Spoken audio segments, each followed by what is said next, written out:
मेरे प्यारे विद्यार्थी, आपका बहुत बहुत स्वागत, अभिनंदन आपके अपने YouTube चैनल करियर पर बिहार सर के साथ। आप सबको प्रणाम, नमस्कार, जय हिंद। आप सभी लोग दोनों हाथ जोड़कर अपनी मां के चरणों में प्रणाम करेंगे। और आज हम लोग बात करेंगे एक ऐसे विषय पर जो आप मेरे पीछे देख रहे हैं, स्ट्रेटेजी के का वो पार्ट, खेलकूद संपूर्ण जानकारी। यानी मैं बात करूंगा आपसे ऐसा हिस्सा आपके जहां से आपका कोई प्रश्न छूटने वाला नहीं। यानी कि मैं खेलकूद के पहलू बात करूंगा आपसे। और खेलकूद से आप देख रहे होंगे स्ट्रेटेजी के में आजकल बहुत प्रश्न पूछे जा रहे हैं, इसलिए आप लोग सब लोग मेरे साथ बने रहेंगे और आपको ऐसी जानकारी मैं मुहैया कराऊंगा आज आपको जो आपने अभी तक कभी भी किसी अन्य प्लेटफॉर्म पर नहीं सुनी होगी। मैं बात करूंगा आपसे आपके चहेते प्लेटफॉर्म पढ़ाई की पंचायत पर। आप यहां सब बने रहेंगे आपके, और मैं आप सबसे अपेक्षा करूंगा कि आप सभी लोग इस पार्ट को स्टार्ट करें। उससे पहले सभी लोग पुनः एक बार ध्यान देखेंगे आपके कि हम क्या पढ़ने वाले हैं। हम पढ़ने वाले खेलकूदों पर चर्चा कर रहे हैं और ये एक ऐसा विषय है जहां से प्रश्नों की सुनामी आने वाली है। इसलिए सभी लोग आप लोग अपनी पेन और कॉपी लेकर बैठेंगे और जितने प्रश्नों में चर्चा कर रहा हूं साथ साथ उतारते जाएंगे। मैं आपको बीच बीच में बताता जाऊंगा कि कौन कौन से प्रश्न एग्जाम के लिए बहुत वेरी वेरी मोस्ट है। इसलिए आपके प्लेटफॉर्म पढ़ाई की पंचायत का आपका पुनः बहुत बहुत स्वागत। और मैं स्टार्ट कर रहा हूं आपसे वहां से जो मैंने आपके लिए एक सीरीज बनाई है, खेलकूद से जुड़े प्रश्न। और सबसे पहले मैंने बनाया आपके लिए वो वाला हिस्सा जो देशों के महत्वपूर्ण राष्ट्रीय खेल हैं। यानी कुछ हमारे एग्जाम में कई बार राष्ट्रीय खेल पूछे जाते हैं इस तरीके से कि कौन कौन से राष्ट्रीय खेल हैं, ये पूछा जाता है। आप लोग यहां देखेंगे तो मैंने बनाया है कि हमारे यहां पर अगर भारत है तो भारत का राष्ट्रीय खेल कौन सा है। तो आप जानते हो भारत का राष्ट्रीय खेल कौन सा है, ये हॉकी भारत का राष्ट्रीय खेल है। इसको नोट डाउन कर लेंगे। हॉकी को हमारे यहाँ राष्ट्रीय खेल के तौर पर माना जाता है, यद्यपि इसको कुछ कारणों से मान्यता भले ही नहीं मिली है, लेकिन इतने व्यापक पैमाने पर खेला जाता है, इसलिए हॉकी को ही राष्ट्रीय खेल मान लिया गया हमारे यहाँ पर। और पाकिस्तान में भी इस खेल को राष्ट्रीय खेल के तौर पर मान्यता मिली हुई है आपके। ये दोनों महत्वपूर्ण है।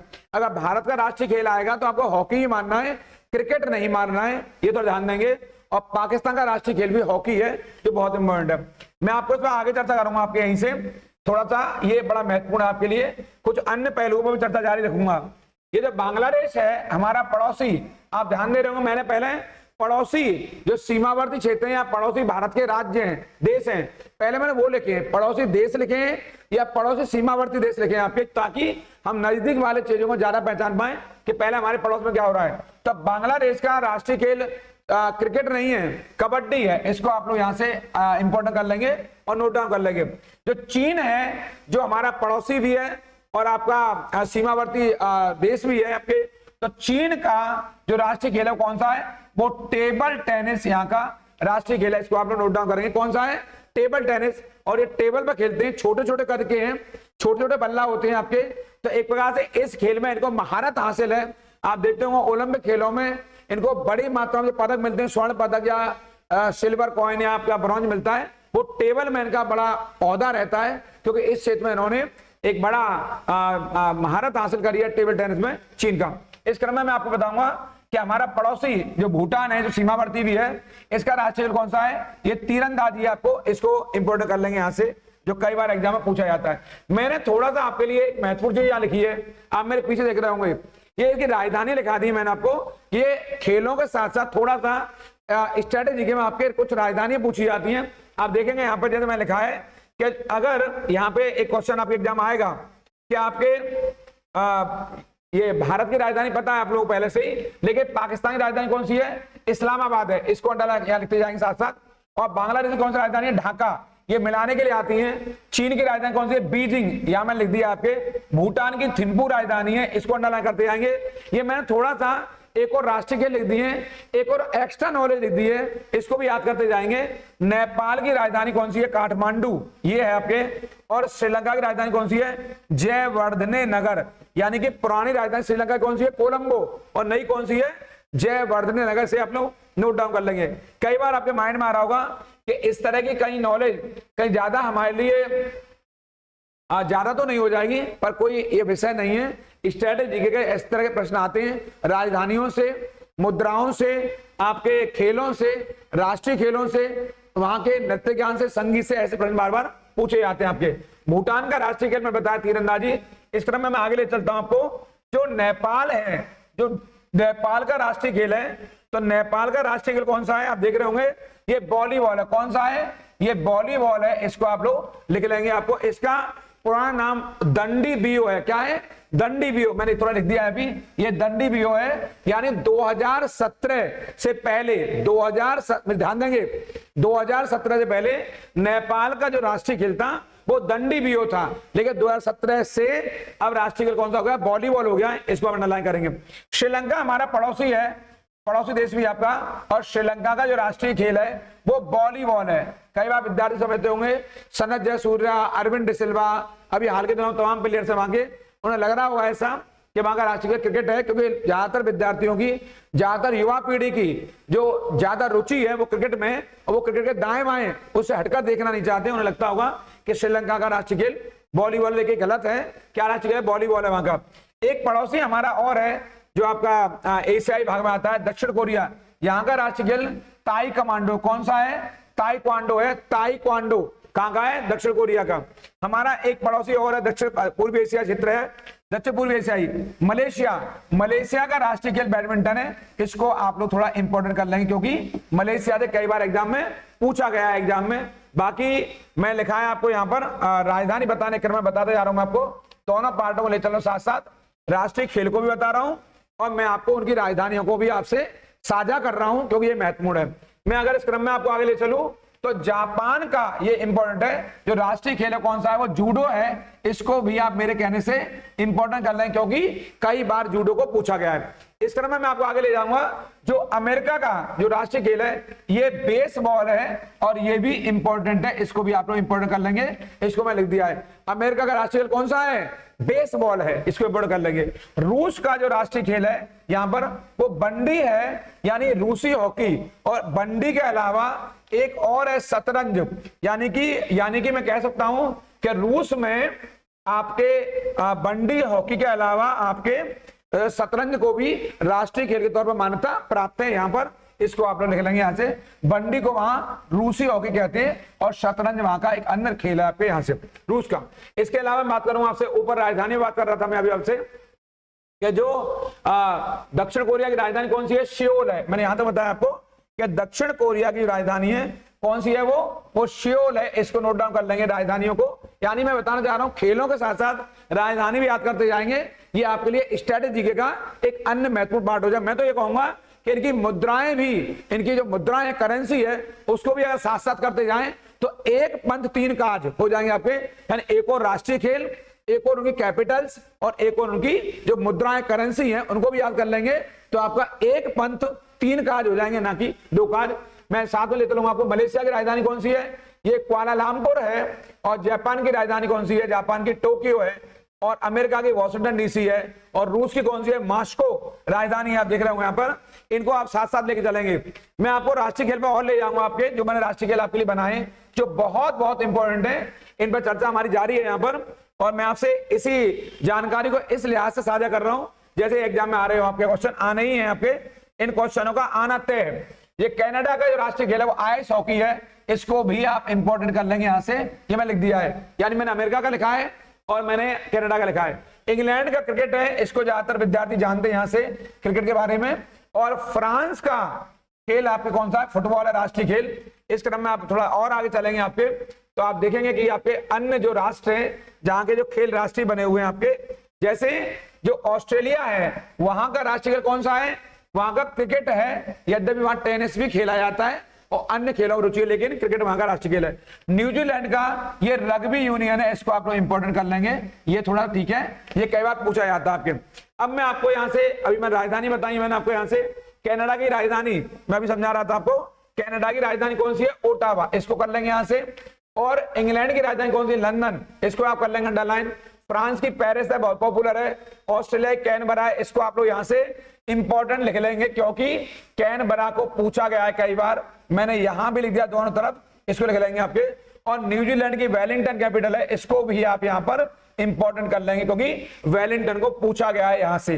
कैनबरा भी पूछी गई है और वेलिंगटन पूछी गई है। स्पेन की कैपिटल है, जो आपके दोनों लिहाज से ये क्वेश्चन बड़ा इंपॉर्टेंट है, और मैं आपको भी यहां पर इसको दोनों लिहाज से लिख देता हूं आपको, स्पेन वाले पार्ट को। यानी स्पेन का जो क्वेश्चन एग्जाम आएगा वो दोनों तरीके से आपसे पूछा जाएगा। यानी स्पेन की जो गेम है स्पेन का, वो बुल फाइटिंग है, मानव सांड युद्ध। यानी जो बुल फाइटिंग, यानी सांड लड़ते हैं आपके, सांड से इंसान लड़ता है, मानव सांड युद्ध, और सांडों में आपस में युद्ध होता है, बोलते हैं बुल फाइटिंग बोलते हैं, सांडों को लड़ाया जाता है वहां पर। ये स्पेन का आपके राष्ट्रीय खेल है, और स्पेन की जो कैपिटल है वो मैड्रिड है, इसलिए मैंने इसको यहाँ पर इंपॉर्टेंट 2 लिहाज से कर दिया है। यानी क्वेश्चन आएगा बुल फाइटिंग यानी कि सांड युद्ध कहां का खेल है, तो आप बता देंगे ये स्पेन का खेल है आपके। और अभी आपने देखा होगा एक हमारे यहाँ मानव सांड युद्ध होता है, हमारे यहाँ कहां पर दक्षिण भारत में खेला जाता है आपके, वो कुछ दिन पहले चर्चा में था। चूंकि मैं अभी भारत में चर्चा नहीं कर रहा हूं आपसे, मेरी चर्चा आपसे वैश्विक स्तर पर हो रही है, तो इसलिए मेरी चर्चा आपसे यहीं जारी रहेगी आपके इस वाले पार्ट पर। मैं आपको इस क्रम में आगे और ले जाऊंगा आपके यहाँ से। जैसे इजराइल है, तो इजराइल का राष्ट्रीय खेल कौन सा है, तो फुटबॉल है। इसको थोड़ा अंडरलाइन करेंगे क्योंकि इजराइल इस समय चर्चाओं में, और मैंने लिखा है इसकी पुरानी राजधानी कौन सी है, तेल अवीव, और new capital, this is the new capital of Israel, यानी कि यरूशलेम इसकी नई राजधानी में लिखा है यहाँ पर। ये पेपर में आने की प्रबल संभावना है, क्योंकि मैं लिखा है इसको यहाँ पर, और इसको भी मैं यहाँ पर आपके लिए इंपॉर्टेंट लिख रहा हूं। यानी कि जो इजराइल है उसकी न्यू कैपिटल कौन सी है, यरूशलेम है। पुरानी राजधानी कौन सी है, ये पुरानी राजधानी है जो कौन सी है, ये तेल अवीव है। और आप जानते होंगे इजराइल इसलिए चर्चाओं में ज्यादा बना हुआ है क्योंकि इजराइल और फिलिस्तीन के मध्य एक लंबे समय से संघर्ष चल रहा है, आप जानते होंगे, उसमें मैं बाद में चर्चा करूंगा। वेस्ट बैंक को लेकर के जो पश्चिमी किनारा है, इसके अलावा गाजा पट्टी को लेकर के फिलिस्तीन, और मैं भी थोड़ी देर बाद बताऊंगा, पहले बता देता हूं जो ईरान है इसका राष्ट्रीय खेल कौन सा, कुश्ती है, यहां बता दिया है। और क्यूबा का राष्ट्रीय खेल बेसबॉल है, यानी कि क्यूबा जो अमेरिका के बिल्कुल दक्षिण पूर्व में पड़ता है, क्यूबा अमेरिका के दक्षिण पूर्व फ्लोरिडा के नीचे क्यूबा है, जिसकी कैपिटल हवाना है। कौन सी है, हवाना। और ईरान कौन सी है, तेहरान है। थोड़ा सा मैं आपसे इजराइल पर चर्चा इसलिए करना चाह रहा हूं क्योंकि इजराइल से कई क्वेश्चन चर्चा में, एक क्वेश्चन आपके एग्जाम आएगा, इजराइल के पड़ोसी कौन कौन से देश हैं जिन्हें हमारे यहाँ शत्रु राष्ट्र कहा जाता है। इनको इजराइल का शत्रु राष्ट्र कौन सा कहता है, शत्रु राष्ट्र या इसका दुश्मन राष्ट्र कहते हैं। एक है मिस्र, एक है जॉर्डन, एक है सीरिया, एक है फिलिस्तीन और एक है लेबनान। यानी ये सारे के सारे ये इजराइल के दुश्मन राष्ट्र हैं, उसके शत्रु राष्ट्र हैं, जिनसे इजराइल अकेला टक्कर ले रहा है। हालांकि उसको यूरोपीय राष्ट्रों का समर्थन प्राप्त है। थोड़ा सा मैं स्ट्रेटेजी में एक बात आपसे साझा करना चाह रहा हूं। यहां पर जो इजराइल है, यद्यपि मैं खेल कूद में बात कर रहा हूं, लेकिन फिर भी इजराइल और फिलिस्तीन, ये वाला जो देश है आपके इजराइल और फिलिस्तीन, यहां से बात करूंगा मैं आपसे। ये इजराइल और जो फिलिस्तीन है ये वाला, इन दोनों के मध्य 2 क्षेत्र हैं। एक है गाजा पट्टी, इसको मैं साझा करना चाहूंगा क्योंकि ये वाला क्वेश्चन बहुत एग्जाम में आ रहा है। और दूसरा है आपके पश्चिमी, यानी कि वेस्ट बैंक, ये मैं लिख दिया यहाँ पे। ये 2 क्षेत्र बोलते हैं पश्चिमी किनारा। कई बार बच्चों को ये नहीं मालूम है, पश्चिमी किनारा, इसको आप लोग अंडरलाइन करके इंपॉर्टेंट लिखेंगे। ये दोनों क्वेश्चन इंपॉर्टेंट है, यानी इजराइल और जो फिलिस्तीन है उनके मध्य गाजा पट्टी को लेकर के और वेस्ट बैंक को लेकर एक लंबे समय से झगड़ा चल रहा है। बहुत इंपॉर्टेंट है, वेरी मोस्ट है। और दुनिया में यरूशलेम वो स्थान है, कौन सा, यरूशलेम वो स्थान है जो 3 धर्मों का पवित्र केंद्र है। कौन सा, यरूशलेम को जेरूशलेम भी कहते हैं, यरूशलेम को जेरूशलेम भी कहते हैं। ये 3 धर्मों का पवित्र केंद्र है, यानी ईसाई समुदाय का, आपका इसके अलावा यहूदी समुदाय का, और इसके अलावा इस्लाम का। ये महत्वपूर्ण केंद्र है, यानी कि 3 धर्मों का पवित्र केंद्र है, एक ही जगह है। ये दुनिया में यरूशलेम एकमात्र स्थान है जहां 3 धर्मों के लोग एक साथ पूजा अर्चना करते हैं, यानी ईसाई धर्म के लोग, क्रिश्चियन, यहूदी और इस्लामिक लोग, यानी कि मुस्लिम समाज के लोग आपके यहाँ पूजा करते हैं। इस क्रम में मैं आपको अगले विश्लेषण में ले जाऊंगा आपके, जो मैंने आपके लिए तैयार किया है। और वो विश्लेषण है मेरा आपके यहाँ पर, आप देखेंगे खेलों में खिलाड़ियों की संख्या पूछता है कि खेलों में खिलाड़ियों की कितनी संख्या है। तो आप ध्यान देंगे यहाँ पर एक बात जो मैंने आपके लिए बहुत महत्वपूर्ण तौर पर तैयार की है। खेलों में हमारे यहाँ जो रग्बी खेल है, कितने खिलाड़ी होते हैं, 15 खिलाड़ी। नोट डाउन करेंगे, रग्बी में खिलाड़ियों की संख्या 15 होती है। इसके अलावा हॉकी में 11 खिलाड़ी होते हैं, क्रिकेट में 11 खिलाड़ी होते हैं, फुटबॉल में 11 खिलाड़ी होते हैं। यानी मैं कह सकता हूं ये 11-11 की श्रृंखला है, वो हॉकी, क्रिकेट और फुटबॉल के अंतर्गत देखने को मिलती है। इसको हम नोट डाउन करेंगे, इसको जल्दी से ऐसे याद कर लेंगे। रग्बी फुटबॉल में कितने हैं? 15 खिलाड़ी, और हॉकी क्रिकेट और फुटबॉल में कितने हैं? 11 खिलाड़ी। इस क्रम में मैं आगे चलूंगा तो ये बेसबॉल है, कौन सा है? जो बेसबॉल है, यहां पर बेसबॉल में कितने खिलाड़ी होते हैं? 9 खिलाड़ी होते हैं। और जो खो खो है, बचपन में आपने बड़ा भारी खो खो खेला होगा, आपको पता होगा खो खो में कितने खिलाड़ी होते हैं? 9 खिलाड़ी होते हैं। खो खो में कितने होते हैं? 9। और बेसबॉल में कितने होते हैं? 9 खिलाड़ी। इस क्रम में जिम्नास्ट में जाऊंगा मैं तो वहां 8 खिलाड़ी होते हैं। और कबड्डी में जाएंगे तो इस समय प्रो कबड्डी बड़ा भारी चर्चाओं में, इस समय प्रो कबड्डी वाला मामला, और भारत के घर घर में पहुंच गया एक कबड्डी वाला गेम, बहुत बहुत चर्चाओं में चल रहा है इस समय। इसके अलावा मैं आपको ले चलूंगा जो वाटर पोलो है वहां भी 7 खिलाड़ी होते हैं, और नेट बॉल है वहां भी 7 खिलाड़ी होते हैं आपके, इन्हें आप याद कर लेंगे। इसके अलावा जो वॉलीबॉल है वहां 6 खिलाड़ी होते हैं, और जो बास्केटबॉल है वहां 5 खिलाड़ी होते हैं। इन सबको आपको बिल्कुल नोट डाउन करना है, और मेरे कहने से इनको आपको रटना है, क्योंकि यहां से एक क्वेश्चन का आना तय है। जो फुटसल खेल होता है इसमें 5 खिलाड़ी होते हैं, और जो स्नूकर होता है इसमें केवल 1 खिलाड़ी होता है, और जो लॉन टेनिस है वहां पर 1 या 2 खिलाड़ी होते हैं। और इस क्रम में जो बैडमिंटन होता है वहां भी 1 या 2 खिलाड़ी, यानी कि मैं कह सकता हूं जो लॉन टेनिस, बैडमिंटन और टेबल टेनिस, इनमें दोनों तीनों गेमों में आपके 1 या 2 खिलाड़ी भाग लेते हैं। आप जानते होंगे ये man single, women single, man double, आपका वीमेन डबल, और आपका मिक्स डबल, ऐसे खेले जाते हैं। यानी एक पुरुष, एक महिला, सिंगल सिंगल बोलते हैं। आप मिक्स में आप एक लड़का, एक लड़की, एक लड़का, एक लड़की, ऐसे खेले जाते हैं आपके लॉन टेनिस, बैडमिंटन और टेबल टेनिस। इनमें एक खिलाड़ी, 1-2 खिलाड़ी खेलते हैं, या तो एक खेलेंगे या 2-2 खेलेंगे। इस क्रम में मैं आपको अपने अगले विश्लेषण पे लेके जाऊंगा, आपके जो खेलों से ही संबंधित है, वो बहुत इंपॉर्टेंट है। वो है खिलाड़ियों के उपनाम, निकनेम पूछता है कि कौन सा खिलाड़ी किस नाम से जाना जाता है। मैंने आपके लिए ऐसा पाठ तैयार किया है जहां से प्रश्न का आना तय है। मैं आपसे पूछना चाहूं यहां पर कि फुटबॉल, जो आपका हॉकी है, हॉकी का पहला वर्ल्ड कप कब खेला गया? हॉकी का पहला फुटबॉल वर्ल्ड कप कब खेला गया और कहां खेला गया? इस क्वेश्चन पर आप सर्च करते रहिए और मुझे बताइए कमेंट बॉक्स में तेजी से कि हॉकी का फुटबॉल वर्ल्ड कप किस वर्ष खेला गया और कहां खेला गया। जल्दी से मुझे कमेंट बॉक्स में भेजिए आप लोग, और मैं देख के इस पर सर्च करते रहिए आप लोग और अपना उत्तर भेजिए। तब तो मैं बता रहा हूं कि किन किन खिलाड़ियों के उपनाम यहां पर जाने जाते हैं। आज मैं आपको जैसे बताऊंगा पीटी ऊषा, मैंने आपके लिए तैयार किया पीटी ऊषा। पीटी ऊषा का पूरा नाम देखेंगे आप लोग, ये पिला उल्ला कांडी थेक्के पराम्बिल ऊषा, नाम थोड़ा देख रहे होंगे क्योंकि आप लोगों के मन में पीटी ऊषा का नाम ही पॉपुलर होगा कि पीटी ऊषा ज्यादा पॉपुलर, ये नाम इतना अजीब सा क्यों है? तो पीटी ऊषा का संबंध कहां से है? पीटी ऊषा का संबंध केरल के कोझिकोड, कहां से है? केरल के कोझिकोड जिले से है। ये भारत की एक ऐसी महानतम, भारत की ये उड़न परी, मैं लिखा यहां पर, ये उड़न परी है। इन्हें पयोली एक्सप्रेस कहते हैं, इन्हें गोल्डन गर्ल भी कहते हैं। आपकी प्रतिभा ने, आपके कार्यों ने, आप ऐसी धावक रही हैं, ऐसी एथलीट रही हैं कि आपने भारत का मान सम्मान, भारत के तिरंगे झंडे को हमेशा लहराया है। ये आपके एग्जाम के लिए पयोली एक्सप्रेस इसलिए फेमस है क्योंकि ये केरल के कोझिकोड के पयोली गांव से बिलोंग करती हैं। तो पेपर में आएगा पीटी ऊषा का निकनेम क्या है? एक नाम बड़ा पॉपुलर है पयोली एक्सप्रेस, क्योंकि पीटी ऊषा गांव पयोली है, इसलिए आप याद कर लेंगे। लिखे तो मैंने तीनों है, लेकिन वेरी मोस्ट है वो है आपके पयोली एक्सप्रेस। पूरा नाम बता दिया मैंने आपको, पिला उल्ला कांडी थेक्के पराम्बिल ऊषा, बड़ा पॉपुलर नाम है और कई बार बच्चे इनका पूरा नाम नहीं जानते। इसके अलावा मैं बता देता हूं एक बात और इनके बारे में, ये वर्ष 2022, यहां बताता हूं, वर्ष 2022 से लेकर के और वर्ष 2026 तक, यहां तक, ये 22 और 6 28, थोड़ा क्षमा करेंगे मुझे क्योंकि राज्यसभा का जो कार्यकाल होता है वो 6 वर्ष का होता है। आप इस समय राज्यसभा की सदस्य हैं। क्या है आप? इस समय राज्यसभा की सदस्य हैं। कौन?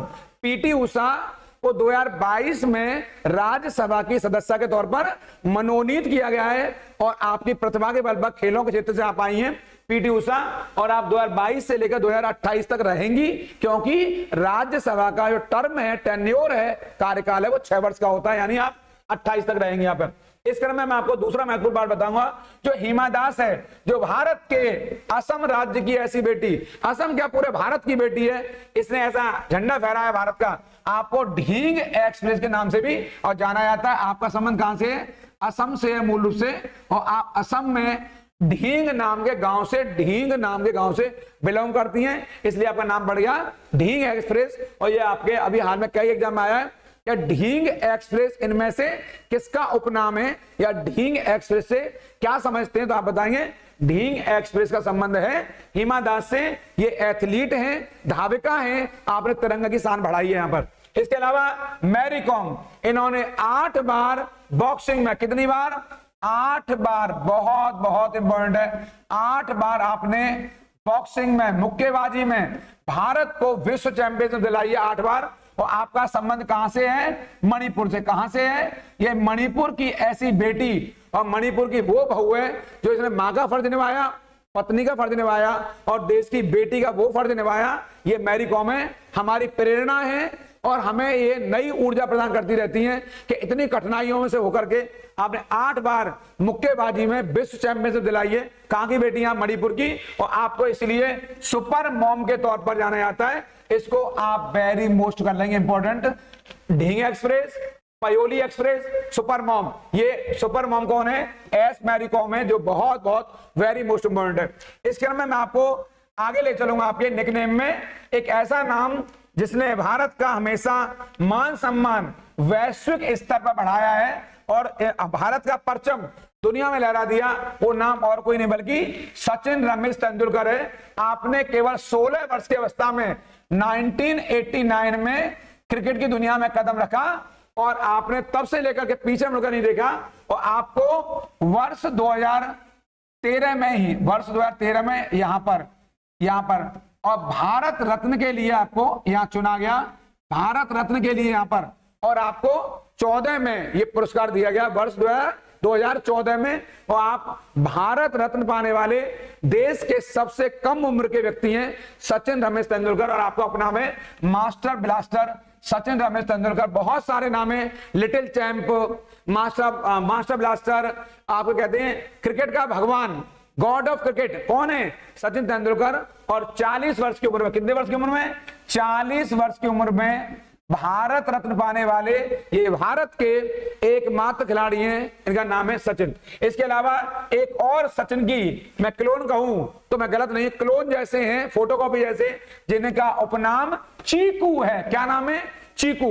आपको रन मशीन के नाम से भी जाना जा रहा है इस समय। और आप बहुत तेजी से अपने ही अब देश के, आपके अपने ही देश के एक अन्य सचिन का पीछा करते हुए वहीं पहुंच रहे हैं आपके। और आपने देश का बड़ा भारी सम्मान बढ़ाया है और वैश्विक स्तर पर भारत को, एक नई पीढ़ी को आपने चेतना प्रदान की है और जागरूकता प्रदान की है, और खेल के प्रति दीवानगी आपने पैदा करी है।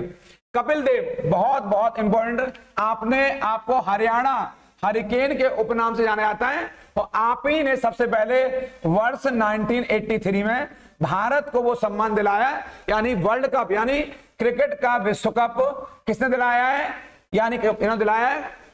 आप ही कप्तानी मिला है किसकी में? कपिल देव कप्तानी मिला है वर्ष 1983 में। ये बहुत बहुत इंपॉर्टेंट है। और आपने वर्ष 1983 में उस टीम को हराया जिस टीम का नाम है वेस्ट इंडीज, जो कि इससे पूर्व 2 वर्ल्ड कप जीत चुकी थी, विश्व चैंपियन थी। और आपने विश्व चैंपियन को ऐसी तरह इतनी बेरहमी से धूल चटाई और आपने वर्ल्ड कप जीता।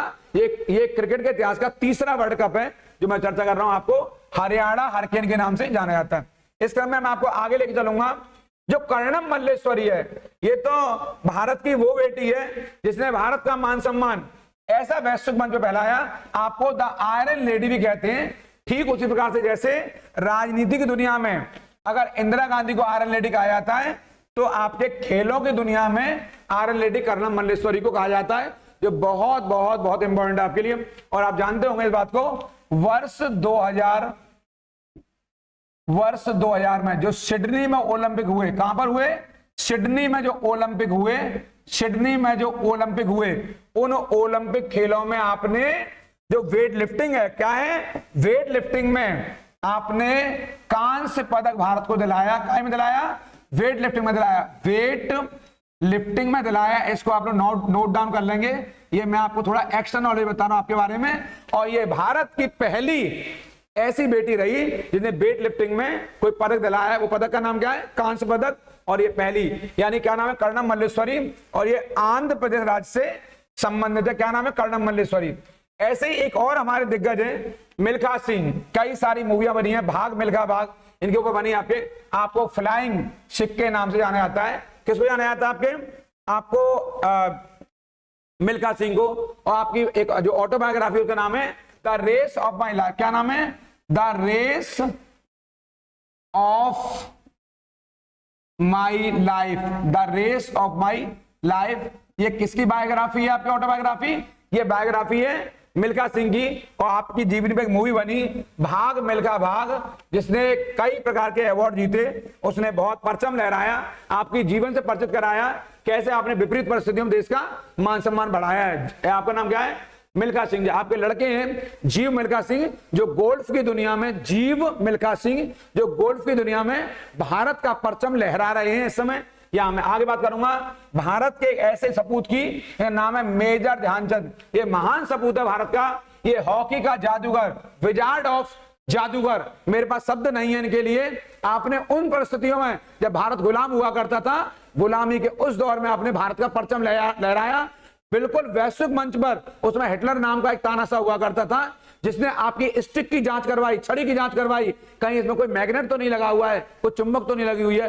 और आपको हर तरीके से खरीदने का प्रयास किया। आपको जर्मनी की नागरिकता का देने का ऑफर किया कि आप जर्मनी आ जाइए, आपको सारी सहूलियतें देंगे। लेकिन इस भारत के सपूत ने भारत की माटी के लिए अपने आप को न्यौछावर कर दिया और भारत को 3 बार ओलंपिक में गोल्ड पदक दिलाए। और इस क्रम में पहला पदक आपने 1928 में दिलाया भारत को, दूसरा ओलंपिक पदक 1932 में दिलाया, और अगला पदक आपने 1936 में। लगातार आपने भारत को गोल्ड पदक दिलाया हॉकी की दुनिया में आपके।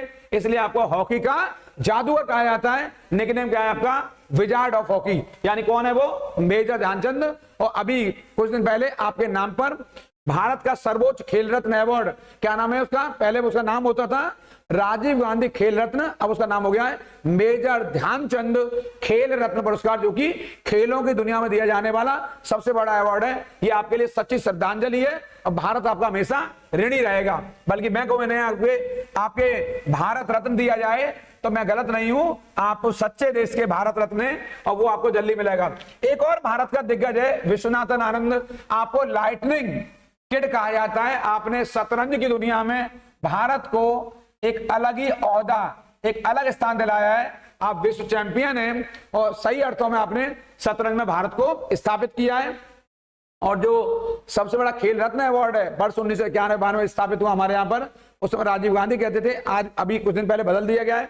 ये सबसे पहला खेल रत्न अवार्ड आपने ही मिला है। और वो कब मिला है? वर्ष 1991-92 में। यानी कि जो खेल रत्न अवार्ड है, उस खेल रत्न को लेने वाले भारत के पहले व्यक्ति कौन है? तो आप बताएंगे यहाँ पर एक्शन नॉलेज के तौर पर। वो पहले व्यक्ति हैं विश्वनाथन आनंद। मैंने यहाँ पर लिख दिया है। इस क्रम में थोड़ा सा मैं चूंकि निकनेम पर चर्चा कर रहा हूं, मेरा ज्यादा फोकस निकनेम पर है, जो उपनामों पर है। फिलहाल थोड़ी मैं एक्शन नॉलेज आपको, चूंकि स्ट्रेटेजी का पार्ट है, इनके बारे में बताए बिना रहा नहीं जा सकता।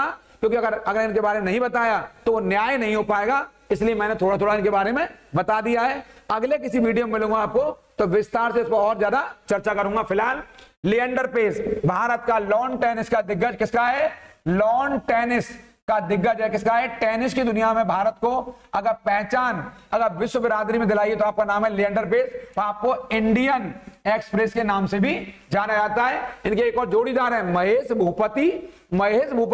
वो भी टेनिस की दुनिया के बड़े नाम है और उनको भी इंडियन एक्सप्रेस कहते हैं। आप ही ने सबसे पहले भारत को ओलंपिक में जो टेनिस का पदक होता है वो आप ही ने दिलाया। और वो पदक आपने दिलाया 1996, वर्ष 1996 में। यानी टेनिस की दुनिया में वर्ष 1996 में जो पहला पदक भारत को मिला है, तो आपने वो पदक कहां दिलाया है? ऐसे स्थान पर जो कि उसको विश्व बिरादरी में महाराजा का दर्जा प्राप्त है, अटलांटा ओलंपिक में। कहां पर?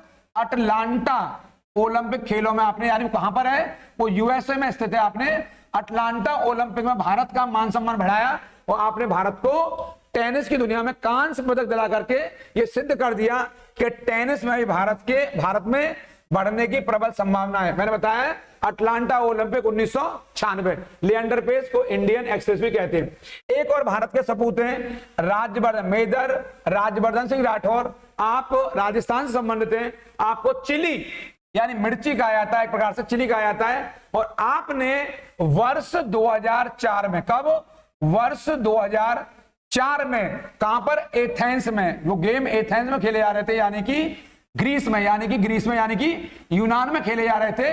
और आपने भारत को रजत पदक, कौन सा पदक? यानी सिल्वर जो पदक होता है आपके, यानी रजत पदक दिलाया आपने। कहां पर? एथेंस ओलंपिक खेलों में। आपको चिली के उपनाम से भी जाना जाता है। आपने एथेंस में भारत को 2004 में भारत के तिरंगे की शान को बनाए रखा, भारत का मान सम्मान बनाए रखा। और आपने पहली बार आप किसमें? बॉक्स, उसमें आपके शूटिंग माने निशानेबाजी में आपने 2004 में ये पदक दिलाया है। आप चाहें तो यहां पर लिख भी सकते हैं निशानेबाजी। मैं लिखा निशानेबाजी को अंग्रेजी में शूटिंग भी कहते हैं, इसको हम नोट डाउन कर लेंगे यहां से इसको। इसके अलावा एक और भारत का दिग्गज, एक और सपूत MS धोनी। ये महेंद्र सिंह धोनी के बिना क्रिकेट का नाम अधूरा है। आप दिग्गज हैं, आपको कैप्टन कूल के नाम से जाना जाता है। आपकी कप्तानी में भारत को वर्ष 2011 में क्रिकेट का वर्ल्ड कप प्राप्त हुआ, 2011 में। और आपकी कप्तानी में ही भारत को वर्ष 2007 का T20 वर्ल्ड कप भी प्राप्त हुआ, मैं लिख दिया है। यानी 2011 में क्रिकेट का वर्ल्ड कप मिला आपको, आपने दिलवाया। चैंपियंस ट्रॉफी जितवाई आपने वर्ल्ड कप जितवाया, कैप्टन कूल कहते हैं। और सचिन के सपने को यानी पूरा करने में बड़ा रोल है, तो धोनी का भी रोल है उसमें आपके, क्योंकि सचिन का मानना था कि मुझे वर्ल्ड कप नहीं मिला है और वो मेरा सपना है। उस सपने को महेंद्र सिंह धोनी ने पूरा करवाने में बड़ी भूमिका निभाई है। आपके नाम पर एक मूवी भी बनी थी कुछ दिन पहले, महेंद्र सिंह धोनी के नाम पर एक मूवी बनी, अनटोल्ड स्टोरी नाम से। धोनी द अनटोल्ड स्टोरी बड़ी इंपॉर्टेंट थी, चर्चा में रही। एक भारत का और दिग्गज है, बहुत पॉपुलर व्यक्ति, भाईचुंग भूटिया, जिन्होंने फुटबॉल की दुनिया में, किसकी दुनिया में? फुटबॉल की दुनिया में भारत का मान सम्मान बढ़ाया, क्योंकि फुटबॉल को भारत में बहुत बड़े स्तर पर नहीं लिया जाता है, फुटबॉल को कमतर करके आंका जाता है। हालांकि आज के युवाओं में इसमें जोश बढ़ता जा रहा है, कहीं ना कहीं उनमें फुटबॉल में भी तरक्की देखी जा रही है। मैं इस क्रम में आपको फुटबॉल के बारे में चर्चा कर रहा था। जो भाईचुंग भूटिया हैं, इन्हें द सिक्किमी स्नाइपर, क्या कहते हैं? द सिक्किमी स्नाइपर के नाम से जाना जाता है। आप छोटे कद के हैं, लेकिन आपके छोटे कद ने भारत का सम्मान हिमालय तक बढ़ा दिया है। आपका नाम है भाईचुंग भूटिया, फुटबॉल की दुनिया में मान बढ़ाया है। एक और खिलाड़ी शिखर धवन, आपका जो उपनाम है वो गब्बर सिंह है। आप वो गब्बर कहकर संबोधित किया जाता है। एक गब्बर शोले वाला भी है, जिसने की ठाकुर के दोनों आदमियों को हिला दिया, आपके जर वीरू को। एक गब्बर ये भी है आपके, जिसको कि आपके नाम सुनते ही विरोधी क्रिकेट टीम के हाथ पर कांपने लग जाते हैं। आप शिखर धवन है, आपको गब्बर के नाम से जाना जाता है। इसके अलावा एक भारत का एक दिग्गज रोहित शर्मा, जो कि आपके हिटमैन है, जो कि बिना छक्के के बात नहीं करता है, सिक्स ही मारता है आपके। और आपने एक बार नहीं बल्कि तीन बार 200 रन का पड़ा पूरा किया है। और सबसे हाईएस्ट स्कोर जो आपका 200 रन का है वो आपके नाम पर बना हुआ है, आपके महत्वपूर्ण है। रोहित शर्मा को हिटमैन कहते हैं। संदीप सिंह फ्लिकर, यानी कि हॉकी की दुनिया में आपने एक बड़ा नाम कमाया। किस दुनिया में? हॉकी दुनिया में आपको फ्लिकर सिंह कहते हैं। हरभजन सिंह, बहुत इंपॉर्टेंट, आपके ऑस्ट्रेलिया का जो दम्भ था, घमंड था, अगर चूर किया सन 2001 की सीरीज में टेस्ट में, तो हरभजन सिंह है। आपको उस समय ऑस्ट्रेलियाई मीडिया ने टर्मिनेटर नाम से संबोधित किया। टर्मिनेटर का हिंदी में जो अर्थ होता है वो होता है तहस नहस कर देने वाला, पूरी तरह नेस्तनाबूद कर देने वाला। आपको टर्मिनेटर नाम मिला, ये ऑस्ट्रेलिया मीडिया द्वारा दिया गया नाम है। तो हरभजन सिंह को भज्जी हम लोग कहते हैं प्यार से, लेकिन ऑस्ट्रेलिया और वैश्विक स्तर पर हरभजन सिंह को टर्मिनेटर के नाम से जाना जाता है, जिनकी बॉलों के सामने दुनिया की विरोधी क्रिकेट टीमें नतमस्तक हो जाया करती थी। ऑस्ट्रेलिया को अगर पस्त किया किसी ने 2001 में, तो वो हरभजन सिंह है। अब बाद वाले वर्षों में ऑस्ट्रेलिया के लोगों को इनके ये सपने में आया करते थे। आपके अनिल कुंबले, जो भारत के स्पिन के दिग्गज, जिन्होंने सबसे ज्यादा विकेट लिए स्पिन की गेंदबाजी में, आप एक लेग स्पिनर हैं आपके। आप क्रिकेट के बड़े चेहरे हैं, बड़े नाम हैं, बड़े कूल रहते थे आपके, जो है अभी भी कूल ही रहते हैं। आपका उपनाम जंबो है। क्या नाम है? जंबो। और स्पिन में स्पिन गेंदबाजी में आपके नाम पर सर्वाधिक विकेट है।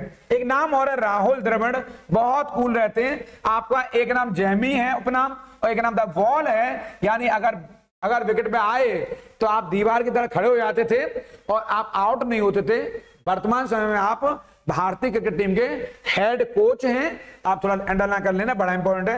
राहुल द्रविड़ को जैमी और द वॉल के उपनाम से जाना जाता है। मुझे पूरा भरोसा है ये पूरा समय में आ रहा होगा विश्लेषण आपको। मैंने आपसे क्वेश्चन पूछा था आपसे, वर्ष जो आपका हॉकी की दुनिया का पहला वर्ल्ड कप कब खेला गया और वो वर्ल्ड कप कहां खेला गया, मैंने आपसे पूछा थोड़ी देर पहले। हॉकी का वर्ल्ड कप, इसको आप लोग सर्च करते रहेंगे। मैंने कहा कमेंट बॉक्स में इसको आप लिखते रहेंगे लगातार, मुझे जल्दी से जल्दी बताएंगे कि हॉकी वर्ल्ड कप कहां खेला गया। इस क्रम में मैं आपको आगे ले जाऊंगा आपके अपने अगले विश्लेषण पर कि आपके जो वर्ल्ड की दुनिया में, ये मैंने आपके इंडिया के बताए सारे, वर्ल्ड में कुछ और बड़े नाम हैं, जैसे क्रिस्टियानो रोनाल्डो। तो क्रिस्टियानो रोनाल्डो को किस उपनाम से जाना जाता है, आप जान लेना इस बात को कि क्रिस्टियानो रोनाल्डो कहां से बिलोंग करते हैं, पुर्तगाल से। कहां से बिलोंग करते हैं, ये पुर्तगाल का ऐसा सपूत है, पुर्तगाल का, इसको CR7 के नाम से जाना जाता है। इनकी जर्सी का जो नंबर है वो 7 है। आपको जान लेना यही जर्सी डेविड बेकम को मिली हुई थी, जो कि एक बड़े आपके फुटबॉलर रहे डेविड बेकम, और वही जर्सी आपको मिली क्रिस्टियानो रोनाल्डो को। वर्तमान में ये फुटबॉल के बड़े चहेते व्यक्ति हैं, बड़े दिग्गज खिलाड़ी हैं आपके, और ये पुर्तगाल के क्रिस्टियानो रोनाल्डो। आपका उपनाम है CR7। इसके अलावा मैं बात करूंगा, अभी अभी हाल ही में एक ऐसे दिग्गज का निधन हो गया आपके, और उसका हमें बड़ा दुख हुआ, लेकिन चूंकि मृत्यु शाश्वतता है, मृत्यु सबकी होनी है, लेकिन ऐसे लोग मरते नहीं हैं, ये अमर हैं, ये कभी मर नहीं सकते। तो पेले कभी मर नहीं सकता है। पेले का संबंध कहां से है, ब्राजील से है। कहां से है, ब्राजील से है आपका संबंध। और आपने फुटबॉल को या फुटबॉल में जो योगदान दिया है, अब स्मरणीय योगदान, उसको ये दुनिया, जब तक ये दुनिया रहेगी तब तक दुनिया भूल नहीं सकती। आपका उपनाम ब्लैक पर्ल है, यानी कि काला मोती। आप नाटे कद के थे, लेकिन छोटे कद के होने के बाद भी आपने वैश्विक मंच पर, विश्व स्तर पर फुटबॉल की दुनिया में जो नाम कमाया और दुनिया को जो आपने चीजें दी, वो शायद कोई अन्य नहीं दे सकता है। आपको ब्लैक पर्ल के उपनाम से भी जाना जाता है। अभी हाल ही में आपका निधन हुआ है आपके। एक और बड़ा नाम है माइकल फेल्प्स, इनको फ्लाइंग फिश, ओहो, उड़ती हुई मछली, बिल्कुल तैरती हुई, उड़ती हुई, फ्लाइंग, बिल्कुल एक ही बार में निकल जाते हैं आपके। और माइकल फेल्प्स का संबंध कहां से है, ये अमेरिकन व्यक्ति हैं, ये अमेरिकन तैराक हैं। कहां के, ये अमेरिकन तैराक हैं, अमेरिकी तैराक हैं आपके। और आपने कुल अब तक ओलंपिक खेलों में 5 ओलंपिक खेल खेले आपने, उनमें आपने कुल पदक 28 जीते। कितने जीते, 28 मेडल जीते, जिनमें से 23 गोल्ड आपके नाम पर हैं। इससे समझ जाना कितने विश्व के ऐसे राष्ट्र हैं जिनके नाम कुल 28 गोल्ड नहीं है। एक ही व्यक्ति ने 23 गोल्ड जीते हैं। कुल पदक अगर मिला दीजिए रजत, सिल्वर और ब्रॉन्ज, तो उनकी संख्या 28 हो जाएगी। यानी कि ये दर्शा रहा है कि ये मामूली नाम नहीं, ये दुनिया का दिग्गज नाम है, और नाम है आपका माइकल फेल्प्स। माइकल फेल्प्स मैं लिखा यहां पर, ये अमेरिका के हैं आपके, इनका उपनाम है फ्लाइंग फिश उपनाम है। इस क्रम में मैं आपको और ले जाऊंगा, एक और इसी तरह का व्यक्ति है, लेकिन उन्हें फ्लाइंग फिश नहीं कहते, लेकिन वो भी तैराक की दुनिया का, लेकिन वो कहां का है, वो ऑस्ट्रेलिया। कहां का है वो ऑस्ट्रेलिया का तैराक है। कहां का तैराक है, वो ऑस्ट्रेलिया का तैराक है। मैं लिखा है यहां पर, ये ऑस्ट्रेलिया का तैराक दिग्गज है। और आपने भी इयान थॉर्प नाम है, आपको टारपीडो के उपनाम से जाना जाता है। किस नाम से, टारपीडो। ऐसा टारपीडो जो एक बार में उड़ जाता है, लौटता ही नहीं है। आपने अंतरराष्ट्रीय मंच पर तैराकी दुनिया को एक नया मुकाम दिया है। आप भी तैराक हैं। एक नाम मैंने बताया माइकल फेल्प्स, और दूसरा इयान थॉर्प। आपका नाम फ्लाइंग फिश और आपका नाम टारपीडो, इन्हें आप लिख लेंगे, इंपॉर्टेंट है। इसके अलावा एक ऐसा नाम जो आज की पीढ़ी तो शायद कम परिचित होगी, लेकिन जो कुछ दिन पहले तक लोग इन्हें देखते होंगे, क्लाइव लाइट। एक ऐसा नाम जो वेस्ट इंडीज का, कहां के, वेस्ट इंडीज, कहां के ये वेस्ट इंडीज के हैं। और आपने वर्ष 1975 और वर्ष 1979 ये दोनों क्रिकेट वर्ल्ड कप आपने दिलाए। यानी दुनिया में क्रिकेट का पहला वर्ल्ड कप 1975 में हुआ, पहला वर्ल्ड कप क्रिकेट का, तो क्लाइव लॉयड की कप्तानी जीता गया, और दूसरा वर्ल्ड कप 1979 में जीता गया। ये दोनों वर्ल्ड कप क्लाइव लाइड, और आपका उपनाम है सुपर कैट। ये नाम है आपका, इसको आप रट लेंगे सुपर कैट के नाम से। अगर प्रश्न आएगा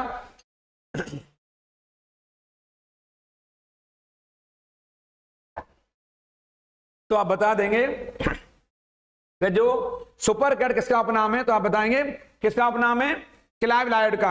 आपने बता दिया मैं कहां संबंधित है, वेस्ट इंडीज से बिलोंग करते हैं। आपने 2 वर्ल्ड कप दिलवाए, लेकिन तीसरे वर्ल्ड कप में भारत ने आपको मात दी, और कपिल देव कप्तानी में 1983 में हमने वर्ल्ड कप जीता वेस्ट इंडीज से।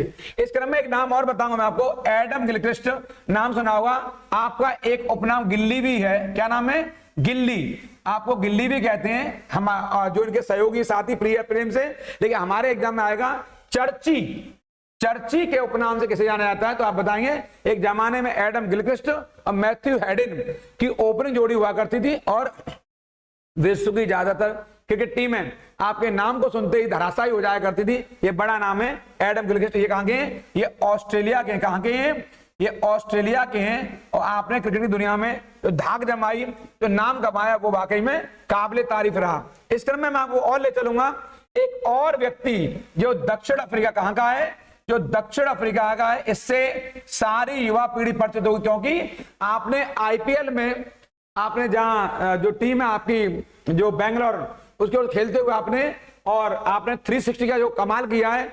आप किसी भी कोण पर कहीं भी खेल लेते हैं तो आपका नाम क्या है, मिस्टर 360, मिस्टर 360 डिग्री कहा जाता है आपको, मिस्टर। ऐसे ही हमारे यहां पर एक और खिलाड़ी पैदा हुआ हाल के दिनों में, उसका नाम है सूर्य कुमार यादव। इनके नाम की चर्चा के बिना मैं रह नहीं सकता हूं, क्योंकि ये यादव है, इसको भी हाल के दिनों में भारत का मिस्टर 360 डिग्री कहा जा रहा है। आप इसको अंडरलाइन कर लें। लॉन्स क्लूजनर वर्ष 1999 यानी 1999 का नायक आपको असलियत में है। भले ही वो वर्ल्ड कप ऑस्ट्रेलिया ने जीता, लेकिन सही अर्थों में अगर 1999 का कोई नायक है वर्ल्ड कप का क्रिकेट का, तो वो कौन है, लांस क्लूजनर। आपका उपनाम है जुलू। आपने पूरे वर्ल्ड कप में दक्षिण अफ्रीकी टीम को जो पहचान दिलाई, और दक्षिण अफ्रीका टीम को आप सेमीफाइनल तक लेकर गए।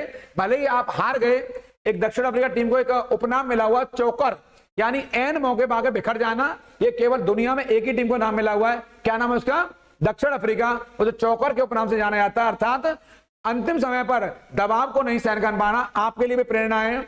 एग्जाम के दिनों में तैयारी पहले तो बहुत सारे विद्यार्थी बहुत अच्छी करते हैं, लेकिन जब एग्जाम का एंड मौका आता है, पेपर के वक्त, वो उस एग्जाम के प्रेजेंस ऑफ माइंड नहीं रख पाते, एग्जाम के जो एग्जाम फोबिया है उससे बच नहीं पाते, और पढ़ते हुए भी सब कुछ चीजें आती हैं फिर भी अच्छा नहीं कर पाते हैं। ऐसा ही इत्तेफाक दक्षिण अफ्रीका के साथ है। लेकिन 1999 के वर्ल्ड कप में क्रिकेट में अगर 100 में 100 नंबर किसी को दिए जाएंगे तो किसको दिए जाएंगे, लांस क्लूजनर को।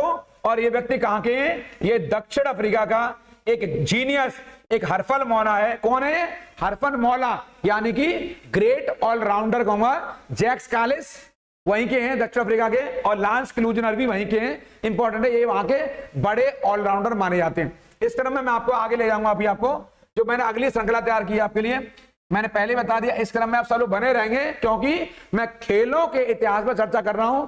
खेलों का इससे बाहर कोई प्रश्न नहीं आएगा। आपको केवल उन्हीं प्रश्नों को चर्चा करनी जो मैं आपको अंडरलाइन करते आ रहा हूं और इंपॉर्टेंट है। मैं आपको बताऊंगा जो कप और ट्रॉफियां हैं क्या किसको दी जा रही हैं आपके, तो क्रिकेट की दुनिया में जो बड़ी ट्रॉफी है वो ये ट्रॉफी है, मैं लिखी यहां पर, जो प्रूडेंशियल कप है।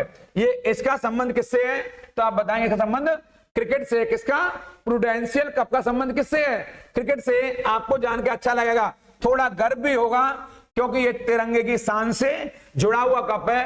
क्योंकि भारत ने वर्ष 1983 में 1983 में जो क्रिकेट का वर्ल्ड कप जीता है, क्या जीता है, जो क्रिकेट का वर्ल्ड कप जीता है, उस वर्ल्ड कप का नाम और कोई नहीं बल्कि प्रूडेंशियल कप ही था, जो भारत ने इंग्लैंड में लंदन में कहां उठाया था, जो उसका क्रिकेट का मैदान है, मक्का कहते हैं आपके, वहां उठाया उसको कप को आपके।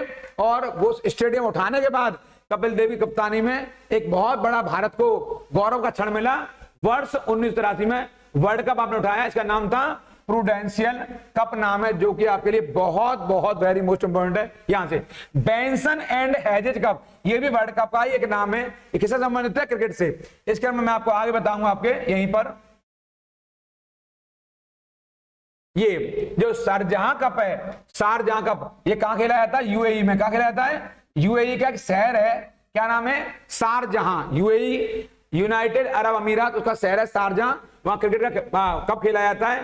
Prudential cup, pension and heritage cup, शारजहां cup, ये सब मैंने महत्वपूर्ण बता दिया आपके। इसके अलावा चैंपियंस ट्रॉफी, ये भी क्रिकेट से।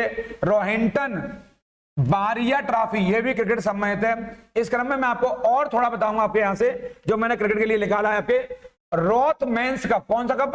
रोथमैन्स कप, एक हमारे यहां पर ये खेली जाती है। सीके नायडू ट्रॉफी, इस क्रम में मैं आपको और लेके जाऊंगा। भारत में घरेलू स्तर पर खेले जाने वाली देश की सबसे बड़ी ट्रॉफी, घरेलू स्तर पर खेली जाने वाली देश की सबसे बड़ी ट्रॉफी कौन सी है? रणजी ट्रॉफी। कौन सी है? रणजी ट्रॉफी है, घरेलू स्तर पर खेली जाने वाली। इसको आप लोग इंपॉर्टेंट कर देंगे, यहां से मैं लिखा है यहां पर, ये रहा, इंपॉर्टेंट कर देंगे। कौन सी? रणजी ट्रॉफी। इसके बाद दिलीप ट्रॉफी क्रिकेट से जुड़ी हुई है, ईरानी ट्रॉफी क्रिकेट से जुड़ी हुई है, देवदत्त ट्रॉफी क्रिकेट से जुड़ी हुई है। इनको, ये सब घरेलू स्तर पर खेली जाने वाली ट्रॉफियां, लेकिन सबसे बड़ी ट्रॉफी कौन सी है? रणजी ट्रॉफी है, जो घरेलू स्तर पर खेली जाती है। इस क्रम में बताऊंगा मैं आपको एसेज ट्रॉफी, यहां पर थोड़ा देख लेंगे आप लोग। जो एसेज ट्रॉफी है, इसको देख लेंगे आप पे। ये एसेज ट्रॉफी मूल रूप से ऑस्ट्रेलिया और इंग्लैंड के मध्य खेली जाती है आपके। ये क्वेश्चन एग्जाम आ सकता है कि जो आपका एसेज ट्रॉफी है, ये किन के मध्य खेली जाती है? तो आप बताएंगे ऑस्ट्रेलिया और इंग्लैंड के मध्य होने वाली ये बड़ी ट्रॉफी है, नाम है एसेज ट्रॉफी। और आप जानते हैं आईसीसी वर्ल्ड कप तो सबसे बड़ा वर्ल्ड कप है, जो कि इंटरनेशनल क्रिकेट काउंसिल कराती है। ये सबसे बड़ा वर्ल्ड कप है क्रिकेट की दुनिया का, इसे आप जानते हैं। क्रिकेट का पहला वर्ल्ड कप 1975 में हुआ, और अभी इस बार जो वर्ल्ड कप हो रहा है 2023 में, वो भारत में खेला जाएगा। ये हमारे लिए एक गौरव का क्षण है, और एशिया के कई अन्य क्षेत्रों में भी, और वर्ल्ड कप इस बार यही हो रहा है हमारे यहाँ। इसके अलावा मैं आपको बताऊंगा, आपको मेरा अगला पार्ट है जो आपके लिए इंपॉर्टेंट है, वो मैंने तैयार किया आपके लिए। वो पार्ट है मेरा यही खेलों से जुड़ा हुआ है। जो फुटबॉल की दुनिया में जो सबसे बड़ा जो आपका जो कप है, ये बड़ा फीफा वर्ल्ड कप सबसे बड़ा पद होता आपका ट्रॉफी होती है। लेकिन डूरंड कप मैं आपको यहां बताऊंगा थोड़ा सा, इसको आप लोग इंपॉर्टेंट भी करेंगे। और मैं आपको यहां पर डूरंड कप, यानी डूरंड कप का संबंध किससे है? फुटबॉल से। इसको आप वेरी मोस्ट इंपॉर्टेंट कर देंगे, यहां से मैं कहूंगा वेरी मोस्ट कर देंगे, वेरी मोस्ट इंपॉर्टेंट। इसके अलावा संतोष ट्रॉफी, ये बड़ी प्रतियोगिता है, ये राष्ट्रीय स्तर पर, यानी ये भारत में खेली जाती है, राष्ट्रीय स्तर पर खेली जाने वाली ये बड़ी प्रतियोगिता है। इसको भी आप लोग इंपॉर्टेंट कर देंगे, यहां से बड़ी इंपॉर्टेंट है, यहां से ये भी संतोष ट्रॉफी यहां से। इसके अलावा रोवर्स कप फुटबॉल से जुड़ा हुआ है। कौन सा? Rovers Cup. मैं आपको और आगे ले जाऊंगा आपके इस क्रम में। जो कॉन्फेडरेशन कप है, ये भी कहां जुड़ा हुआ है? फुटबॉल से। वीसी राय ट्रॉफी, ये भी एक राष्ट्रीय स्तर पर खेली जाने वाली प्रतियोगिता है। कहां पर? राष्ट्रीय स्तर पर खेले जाने वाली प्रतियोगिता है। कौन सी? वीसी राय ट्रॉफी, ये भी। इसके अलावा सुब्रतो मुखर्जी कप है। इसके अलावा मैं आपको इस श्रृंखला में और लेके जाऊंगा आपके, उसका नाम है आपके टॉड मेमोरियल। ये मैं बताऊंगा आपको, ये रहा टॉड मेमोरियल ट्रॉफी है। इसके अलावा क्षमा करेंगे थोड़ा सा। इसके अलावा जो बिल्ट कप है, इसके अलावा जो बारदोलाई ट्रॉफी है। इस क्रम में फुटबॉल की दुनिया में यहाँ पे चल रहा हूं मैं, अभी मैं फुटबॉल से अलग नहीं गया हूं, फुटबॉल पे बात कर रहा हूं आपसे। इसके अलावा मैं लिखा है बेगम हजरत महल ट्रॉफी है, और जो कोलंबो कप है, और एंड में जो फीफा फुटबॉल वर्ल्ड कप है, जो कि बहुत बहुत इंपॉर्टेंट है। ये रहा फीफा फुटबॉल वर्ल्ड कप, जो कि फुटबॉल का सबसे बड़ा पदक माना जाता है। आप लोगों ध्यान हटना नहीं चाहिए, कॉपी पेन हाथ में होनी चाहिए, सारी बात लिखते जाएंगे। मैं आपको बताऊंगा यहां पर कि जो फीफा का जो हेडक्वार्टर है वो कहां पर है? वो हेडक्वार्टर है ज्यूरिख में। कहां पर है? ज्यूरिख में। और ज्यूरिख कहां पर है? आप बताएंगे स्विट्जरलैंड में। कहां पर? स्विट्जरलैंड में ज्यूरिख, यानी कि फीफा का जो हेडक्वार्टर है, मुख्यालय कहां पर है? वो ज्यूरिख में है आपके। और ज्यूरिख कहां पर है? स्विट्जरलैंड में। मेरा प्रश्न आपसे यहाँ एक्स्ट्रा क्वेश्चन है, जो मैं आपको कप के अलावा बता रहा हूं, मैं आपसे पूछूंगा यहाँ पर, जो थोड़ा सा महत्वपूर्ण क्वेश्चन भी आपके लिए यहाँ पर। वो मेरा क्वेश्चन आपसे यहाँ पर यह है कि फीफा का पहला वर्ल्ड कप किस वर्ष हुआ? फीफा का, तो आप बताएंगे वर्ष 1930 में फुटबॉल का पहला वर्ल्ड कप कहां खेला गया है? उरुग्वे में। कहां खेला गया है? ये उरुग्वे में खेला गया है। आपको जान के हैरानी होगी कि इसका विजेता और कोई नहीं बल्कि कौन है? उरुग्वे ही है। और इसका जो उपविजेता है यानी जो हारा है वो इसका पड़ोसी ही देश है। विजेता था उरुग्वे, यही जीता था उसको 1930 में। और हारने वाला कौन है? ये अर्जेंटीना है, जो कि इसमें पराजित हुआ था फीफा के फुटबॉल वर्ल्ड कप में। ये बात मैंने आपसे इसलिए छेड़ी है क्योंकि फुटबॉल वर्ल्ड कप अभी चर्चाओं में, और अभी अभी फुटबॉल का वर्ल्ड कप वर्ष 2022 में, कहां पर? वर्ष 2022 में अभी अभी जो अरब राष्ट्र है, कौन सा? कतर। और कतर की राजधानी कौन सी है? दोहा। कौन सी है? दोहा। ये कतर में खेला गया है। और इस बार जो विजेता टीम है वो और कोई नहीं बल्कि अर्जेंटीना है। बहुत बहुत इंपॉर्टेंट ये क्वेश्चन है आपके। किसने फुटबॉल का वर्ल्ड कप जीता है? अर्जेंटीना ने।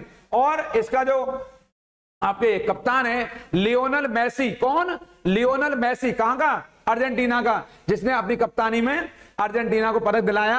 और अर्जेंटीना के एक और प्लेयर थे जो अभी इस दुनिया में नहीं है, छोटे नाटे करके रहे यहाँ पे, लेकिन उनके जैसा प्लेयर अर्जेंटीना में कोई पैदा नहीं हुआ। अभी हाल में आप इनका नाम ले सकते हैं, लियोनेल मेसी का, लेकिन वो भी फुटबॉल का जादू कर रहा है यहाँ पे। मैं उस पर चर्चा बाद में करूंगा, यहाँ चर्चा नहीं कर रहा हूं क्योंकि अगर थोड़ी चर्चा करूंगा तो उस नाम के साथ अन्याय हो जाएगा। इसलिए अर्जेंटीना को प्लेयर का मैं नाम में यहाँ नहीं ले रहा हूं। अभी हाल ही में हमारे बीच में नहीं है, लेकिन मैं फिर किसी अगले वीडियो में चर्चा करूंगा उनके ऊपर। फिलहाल अर्जेंटीना इसका विजेता है। हारने वाला कौन है? फ्रांस था, ये इसका उपविजेता है। ये विजेता है 2022 का और ये इसका उपविजेता है। इसको आप लोग थोड़ा सा एक्स्ट्रा नॉलेज तौर पर अंडरलाइन कर देंगे क्योंकि फुटबॉल से क्वेश्चन आने की प्रबल संभावना है। इसके अलावा बात करूंगा 2026 में। कब होगा? वर्ष 2026 में आगामी जो होने वाला कौन सा वर्ल्ड कप? 22 के बाद कब होगा? वर्ष 2026 में जो अगला वर्ल्ड कप खेला जाएगा।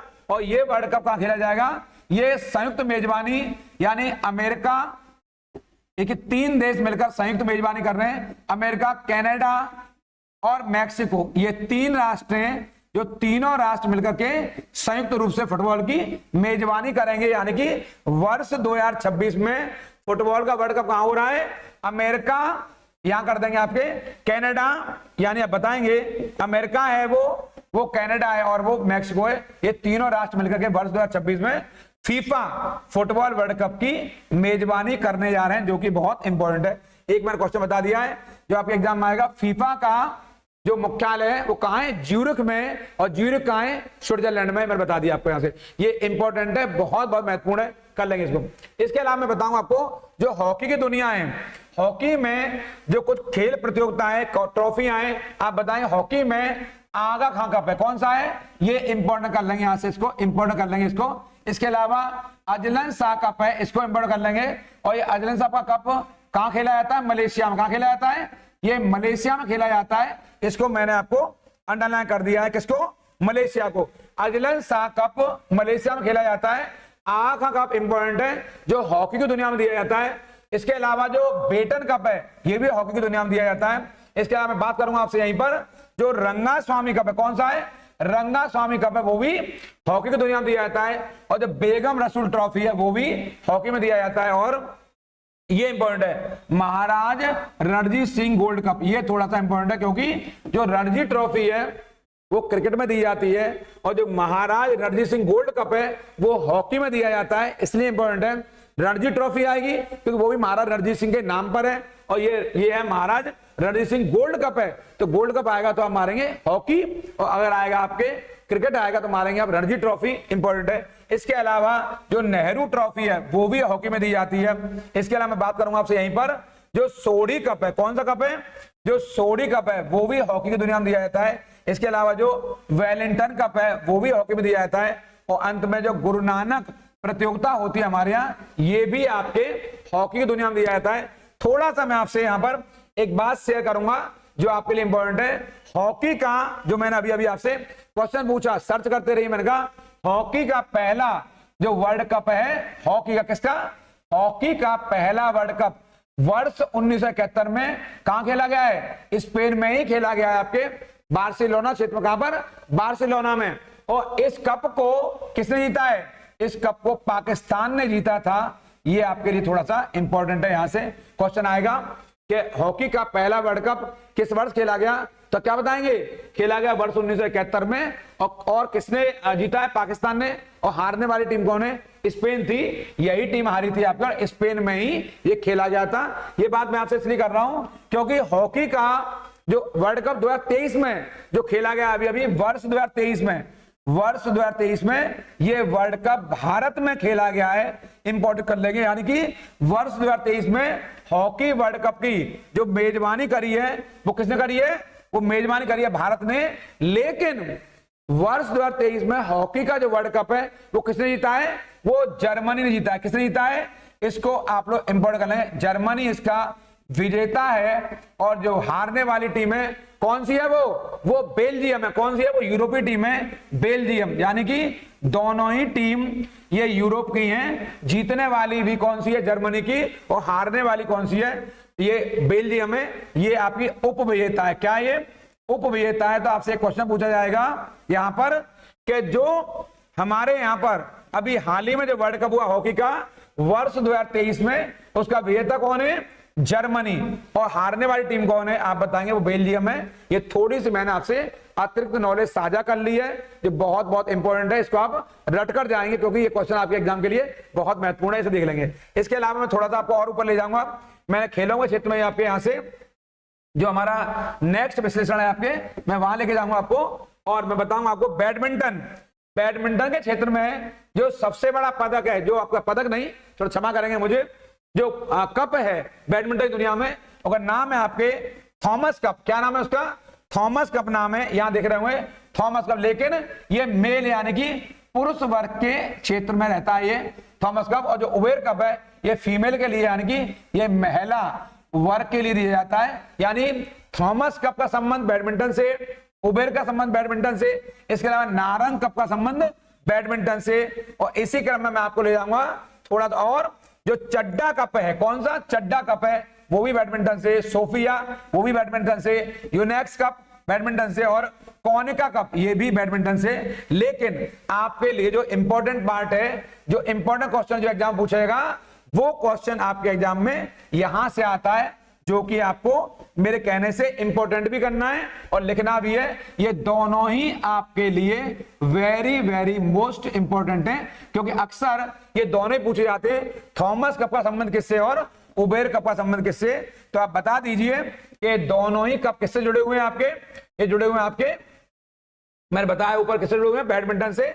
और बैडमिंटन क्षेत्र में अभी हमारी 2-3 बेटियां हैं जिन्होंने बहुत बहुत अच्छा किया, जिनमें साइना नेहवाल और पीवी सिंधु। साइना नेहवाल और पीवी सिंधु ने बैडमिंटन में भारत का परचम लहराया है और तिरंगों की शान को बनाए रखा है। इसके मैं थोड़ा मैं पोलो में चर्चा कर देता हूं। पोलो में आपके ये फेडरेशन कप है, यहां पर ये कन्फेडरेशन नहीं है, ये फेडरेशन कप है। और जो क्लासिक कप है ये भी आपके पोलो में दिया जाता है, जो एजा कप है ये भी पोलो में दिया जाता है, और जो स्नाइडर कप है ये भी आपके पोलो में दिया जाता है।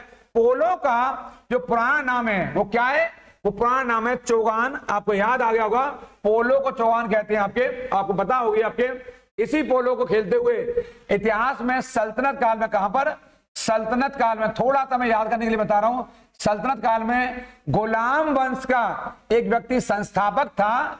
गुलाम वंश का नाम क्या है, कुतुबुद्दीन ऐबक। क्या नाम है, कुतुबुद्दीन ऐबक। मैंने लिखा है थोड़ा सा यहां पर आपको याद कराने के लिए, ताकि ये क्वेश्चन आपको याद हो जाए बेहतर तरीके से इतिहास के पन्नों से। हालांकि जब मैं इतिहास पढ़ाऊंगा तो आप बड़े मजेदार अंदाज में आपको इतिहास का ऐसा सटीक विश्लेषण करूंगा जहां आप चकाचौंध हो जाएंगे और ऐसा धमाल मचेगा कि एक भी प्रश्न इतिहास का ऐसा नहीं है जो आपसे बने नहीं या बना ना पाए। तो इतिहास के पन्नों पर चर्चा होगी वहां हमारी आपकी। लेकिन फिलहाल मैं बता देता हूं कि वो गुलाम वंश का शासक है, क्या नाम, कुतुबुद्दीन ऐबक, जिसकी मृत्यु 1210 में चौगान खेलते हुए घोड़े से गिरकर हुई। चौगान माने पोलो का खेल। कौन सा खेल, पोलो खेल बोलते हैं, आज पोलो बोलते हैं और उस समय उसे चौगान बोलते थे। ये खेल घोड़े पर बैठ करके एक स्टिक के माध्यम से खेला जाता है और इसी घोड़े से गिर करके कुतुबुद्दीन ऐबक की मृत्यु हुई थी। ये मैंने आपको एक्स्ट्रा बता दिया। इसके अलावा थोड़ा सा मैं आपको लॉन टेनिस की दुनिया में लेके जाऊंगा, और टेनिस की दुनिया में जो एक बड़ा नाम है आपके डेविस कप, ये इंपॉर्टेंट कर लेंगे। टेनिस के क्षेत्र में ये डेविस कप दिया जाता है। कौन सा कप दिया जाता है? डेविस कप दिया जाता है। और इसके अलावा हाफमैन कप है, ये दिया जाता है। और जो बड़ा नाम है वो है ग्रैंड स्लैम। और मैं इसको थोड़ा सा आपको हल्का सा ये डील कर देता हूं। ग्रैंड स्लैम किसी भी टेनिस के खिलाड़ी का सपना होता है। भारत में एकल वर्ग में ये आज तक किसी को नहीं मिला है, डबल में मिला है, एकल में किसी को नहीं मिला है। आपके हमारे यहाँ पे एक बेटी है सानिया मिर्जा टेनिस की दुनिया में, और टेनिस लिएंडर पेस, महेश भूपति बड़े नाम है, लेकिन एकल वर्ग में अब तक किसी ने भी ग्रैंड स्लैम नहीं जीता है। जीता है तो डबल में या मिक्स में जीता है, एकल में नहीं जीता है। मैं बताऊंगा आपको, ये 4 ग्रैंड स्लैम होते हैं बड़े बड़े। सबसे पहला वर्ष का जो खेल चालू होता है यहां से, उसका नाम है आपके ऑस्ट्रेलियन ओपन। क्या नाम है? Australian open. ये आपको रटना है यहां से, आपके ऑस्ट्रेलियन ओपन, ये खेल चालू यहां से होता है। इसके बाद दूसरा होता है आपके फ्रेंच ओपन। कौन सा होता है? French open. इसको आप लोग अंडरलाइन करके लिखते जाएंगे। और इसके बाद होता है विंबलडन ओपन। विंबलडन ओपन, इसको भी आप लोग अंडरलाइन कर लेंगे यहां से और इंपोर्ट कर लेंगे। क्या नाम है? Wimbledon open. इसके बाद अंत में होता है अमेरिकन ओपन। कौन सा होता है? American open. इसको यूएस ओपन भी कहते हैं, इसको आप लोग लिख लेंगे। ये 4 ग्रैंड स्लैम है जो कि किसी भी दुनिया के टेनिस खिलाड़ी के लिए सपना भर है कि काश ये खेल हमें ये पुरस्कार मिल जाता।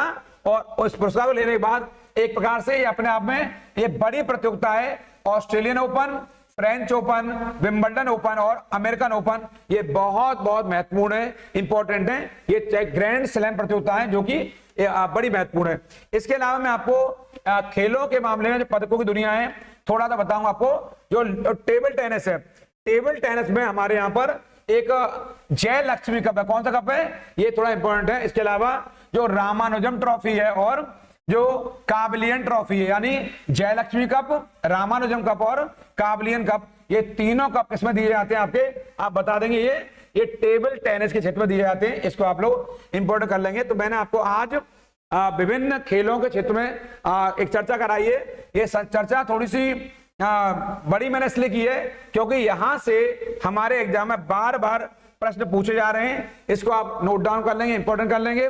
इस वीडियो को भर भर के ज्यादा से ज्यादा लोगों को शेयर कीजिए। आप में दम जितनी है इसको इतना शेयर कर दीजिए कि मेरी बात घर घर हर बच्चे तक पहुंच जाए। इसको शेयर करना बिल्कुल नहीं भूलेंगे, लाइक करेंगे, सब्सक्राइब करेंगे और इतने लाइक भेजिए, इतने कमेंट भेजिए कि सब बच्चों को लग जाए कि हाँ वाकई में करियर प्लस में आपके जो बीआर सर हैं वो सही अर्थों में सर एक ऐसी क्लास ले रहे हैं जैसे इतिहास रचने वाला है। क्योंकि आपको ये सारे प्रश्न रटने हैं, यहां से एग्जाम में प्रश्न आ रहे हैं, हर एग्जाम में आएंगे। इसलिए आप लोग वीडियो बने। आपका बहुत बहुत धन्यवाद, शुक्रिया। आप इसी तरह आपका सहयोग समर्थन मुझे मिलता रहेगा। भारत ने चंद्रयान 3 के माध्यम से चंद्रमा पर जो परचम लहराया है, हम लोग भी उस यात्रा में सहभागी बने, हम साक्षी बने इस पल के। इसलिए ईश्वर को हम तो धन्यवाद देते हैं बार बार कि इन पलों के हम साक्षी बने, आप लोग साक्षी बने, पूरा भारत बधाई का पात्र है। आप सब लोग ये वीडियो बने रही। मैं अगले वीडियो में एक धमाकेदार आपके लिए मैसेज लेकर आ रहा हूं। पैट के लिए, आपके यूपी पुलिस के लिए, सिपाही एसआई के लिए और सीजीएल के लिए, सीएचएसएल के लिए मैंने बहुत सारे मॉक टेस्ट बनाए, उन पर मैं चर्चा जारी रखूंगा आपसे। अगले वीडियो पर आपने जैसे प्यार यहां दिया है ऐसा प्यार आपका बना रहेगा। मैं कहूंगा भर भर के लाइक और शेयर करना नहीं भूलेंगे इसको, और कमेंट करना बिल्कुल नहीं भूलेंगे। आपको कमी लगती हो कमेंट ऐसे भेजिए कि क्या आपको सुझाव रहे हैं, और ऐसे कमेंट भेजिए जिससे मुझे एक नई ऊर्जा प्राप्त हो सके। आपका बहुत बहुत धन्यवाद, बहुत बहुत शुक्रिया। आप लोग इस वीडियो बने, आप खुश रहिए, सुरक्षित रहिए, स्वस्थ रहिए, और आप लोग उन लोगों का जरूर ख्याल रखिए जो आपका ख्याल रखते हैं। आप सबको प्रणाम, नमस्कार।